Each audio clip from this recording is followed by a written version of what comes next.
Once upon a forlorn time, in the hallowed yet hollowed halls of Alliant International University, there I was, a naive soul, entranced by the siren call of higher education, seeking the golden fleece of a master's in clinical counseling. Little did I know, the promise of academic enlightenment was but a mirage in a vast desert of despair. Let me weave you a tale, dear listeners, of a place where financial transparency is as scarce as a kind word from a surly librarian. Imagine, if you will, being led astray by the Pied Pipers of academia, only to find yourself drowning in a sea of hidden costs, like some tragic heroine in a Shakespearean play. The tuition fees, shrouded in mystery, were as elusive as the fleeting whispers of a ghost, leaving me more bewildered than a child lost in a maze of thorns. Now, picture a classroom, not one bursting with the vigor of intellectual pursuit, but a barren wasteland where instruction withers on the vine. Here, my fellow seekers of knowledge and I were left to our own devices, adrift in a tumultuous ocean of independent reading and discussion posts. The PowerPoints, devoid of life, were our only companions, flickering specters of what learning should be. Feedback, that precious nectar of growth and improvement, was rarer than a philosopher's smile.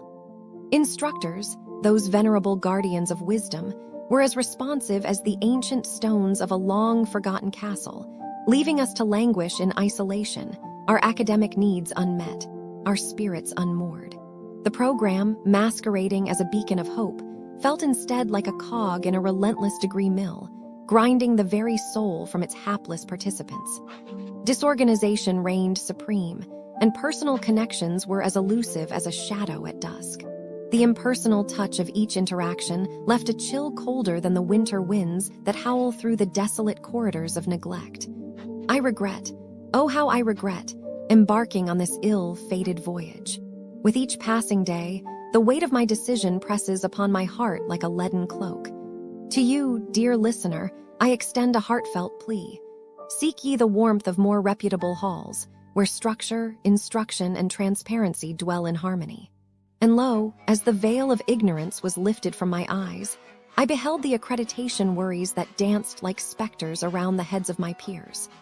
A degree, earned at such a cost, seemed as valuable as a wooden nickel in the grand bazaar of employment. The fear that our efforts would be for naught hung heavy in the air, a miasma of doubt and regret. The administration, those stoic sentinels of policy and procedure, proved to be as helpful as a chocolate teapot. Their unyielding stance, as impenetrable as a fortress wall, offered no solace to the weary and the troubled. Financial aid, that labyrinthine puzzle designed to confound and perplex, was a trial by fire from which many did not emerge unscathed. Oh, how the promises of small class sizes and personalized attention withered upon the vine.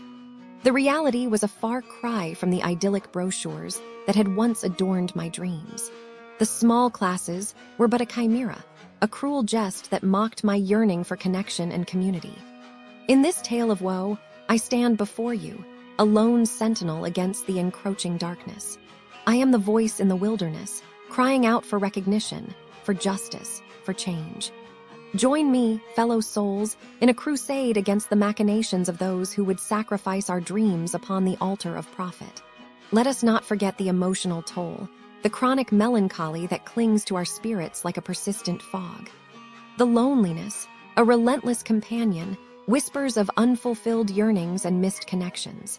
The ache of a broken heart, like the echo of a distant bell, reminds us of what might have been in a world less cruel.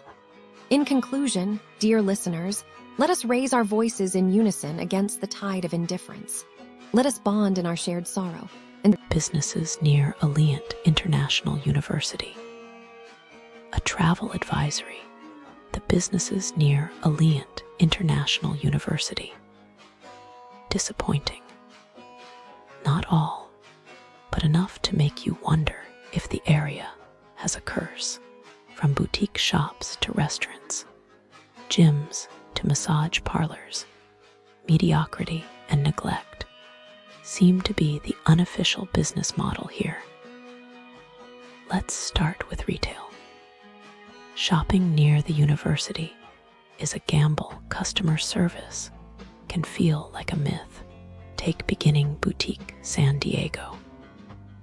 Walk in, and you might as well be invisible unless you fit a very specific demographic. One man came in ready to spend, holding items his wife had picked out online, only to be ignored while other customers were showered with attention. Strange, unwelcoming energy. He left, money unspent, business lost. But hey, maybe that's just their selective hospitality. Now, dining. If you're craving East African food, prepare for heartbreak. Flavors of East Africa has a reputation so bad, even hunger wouldn't justify a visit. Meat served charcoal black, fufu crumbling like stale bread, staff arguing with customers about whether burnt food is just how it's supposed to be. One man said he'd rather eat dirt. Another, an actual East African, called the food a slap in the face to the cuisine. And the service, rude, condescending. The kind of place where you're blamed for not tipping before you've even taken a bite. Coffee shops should be safe. They are not. Communal coffee is where good intentions go to die. Overpriced, undersized portions, 15 for toast, so small a bird would complain. Acai bowls with no acai, just blended fruit masquerading as something fancy. Forgot your order. They'll do that. Forget to leave out onions. They'll do that too. And if you're unlucky, the kitchen might fill the room with smoke, while staff shrug like it's part of the ambience. Headaches included at no extra cost. Need relaxation. Avoid karma wellness unless you enjoy paying to be tortured. Couples massages turn into comedy horror shows. Elbow jabs. No oil, giggling therapists who seem more interested in their own conversations than your spine. One woman described it as carpet burn with a side of neglect. Prenatal massages, dangerously misinformed. A pregnant woman was told to lay flat on her back, basic no-no in prenatal care, while the masseuse dug into pressure points that could have risked early labor. Training, optional apparently. Even the mall isn't safe. Westfield UTC is where cleanliness goes to die. Dog poop everywhere. Safety hazards ignored, machines held together by hope. Staff who couldn't care less if a bolt sheared off mid-workout. Parking, a nightmare designed to trap you. And if you're looking for diversity in shops, don't. One reviewer pointed out the glaring absence of Black-owned businesses, just another layer of disappointment in a place that calls itself upscale. Then there's Whetstone Wine Bar. Tiny, disorganized, with a menu that confuses even itself. Tuna tartare not fresh. Cheese boards with portions so small you'll question if you hallucinated ordering. And reservations. They might just pretend yours never existed, even with email proof. Gyms. F45 Training East Hillcrest used to care about community. Now, good luck getting a call back. Credits disappear. Owners hide behind emails, and coaches bully newcomers into becoming sales pitches. So, what's the takeaway?